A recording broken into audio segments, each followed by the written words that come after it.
सबसे पहले किसने किया था श्राद्ध? कैसे शुरू हुई ये परंपरा?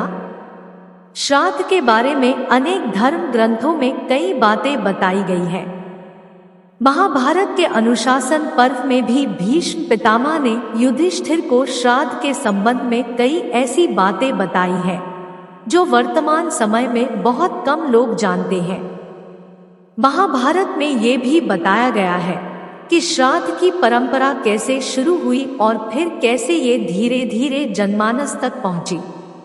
आज हम आपको श्राद्ध से संबंधित कुछ ऐसी ही रोचक बातें बता रहे हैं। निमि ने शुरू की श्राद्ध की परंपरा। महाभारत के अनुसार सबसे पहले श्राद्ध का उपदेश महर्षि निमि को महातपस्वी अत्रि मुनि ने दिया था। इस प्रकार पहले निमि ने श्राद्ध का आरंभ किया, उसके बाद अन्य महर्षि भी श्राद्ध करने लगे। धीरे धीरे चारों वर्णों के लोग श्राद्ध में पितरों को अन्न देने लगे। लगातार श्राद्ध का भोजन करते करते देवता और पितर पूर्ण तृप्त हो गए। पितरों को हो गया था अजीर्ण रोग। श्राद्ध का भोजन लगातार करने से पितरों को अजीर्ण, भोजन न पचना रोग हो गया और इससे उन्हें कष्ट होने लगा। तब वे ब्रह्मा जी के पास गए और उनसे कहा कि श्राद्ध का अन्न खाते खाते हमें अजीर्ण रोग हो गया है, इससे हमें कष्ट हो रहा है, आप हमारा कल्याण कीजिए। देवताओं की बात सुनकर ब्रह्मा जी बोले, मेरे निकट ये अग्निदेव बैठे हैं, ये ही आपका कल्याण करेंगे। अग्निदेव बोले, देवताओं और पितरों, अब से श्राद्ध में हम लोग साथ ही भोजन किया करेंगे। मेरे साथ रहने से आप लोगों का अजीर्ण दूर हो जाएगा। यह सुनकर देवता व पितर प्रसन्न हुए। इसलिए श्राद्ध में सबसे पहले अग्नि का भाग दिया जाता है। पहले पिता को देना चाहिए पिंड। महाभारत के अनुसार अग्नि में हवन करने के बाद जो पितरों के निमित्त पिंडदान दिया जाता है उसे ब्रह्मराक्षस भी दूषित नहीं करते।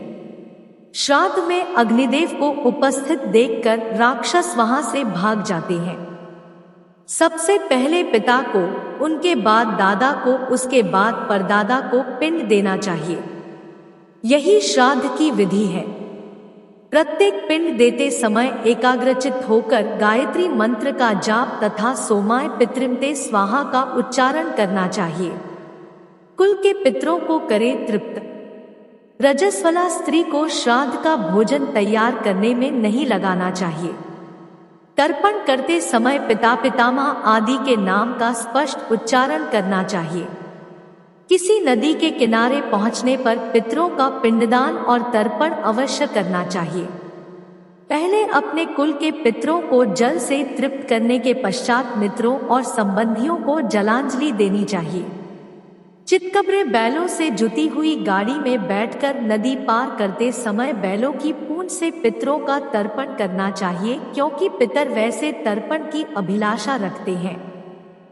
अमावस्या पर जरूर करना चाहिए श्राद्ध। नाव से नदी पार करने वालों को भी पितरों का तर्पण करना चाहिए।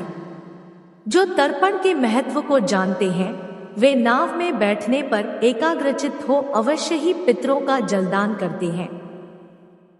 कृष्ण पक्ष में जब महीने का आधा समय बीत जाए उस दिन अर्थात अमावस्या तिथि को श्राद्ध अवश्य करना चाहिए।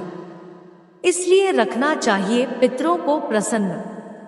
पितरों की भक्ति से मनुष्य को पुष्टि, आयु, वीर्य और धन की प्राप्ति होती है।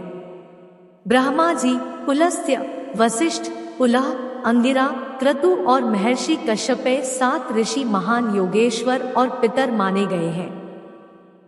मरे हुए मनुष्य अपने वंशजों द्वारा पिंडदान पाकर प्रेतत्व के कष्ट से छुटकारा पा जाते हैं।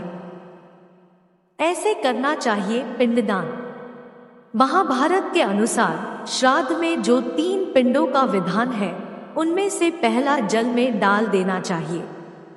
दूसरा पिंड श्राद्धकर्ता की पत्नी को खिला देना चाहिए और तीसरे पिंड की अग्नि में छोड़ देना चाहिए। यही श्राद्ध का विधान है। जो इसका पालन करता है उसके पितर सदा प्रसन्नचित्त और संतुष्ट रहते हैं और उसका दिया हुआ दान अक्षय होता है। एक पहला पिंड जो पानी के भीतर चला जाता है वह चंद्रमा को तृप्त करता है और चंद्रमा स्वयं देवता तथा पितरों को संतुष्ट करते हैं। 2 इसी प्रकार पत्नी गुरुजनों की आज्ञा से जो दूसरा पिंड खाती है उससे प्रसन्न होकर पितर पुत्र की कामना वाले पुरुष को पुत्र प्रदान करते हैं। 3 तीसरा पिंड अग्नि में डाला जाता है, उससे तृप्त होकर पितर मनुष्य की संपूर्ण कामनाएं पूर्ण करते हैं।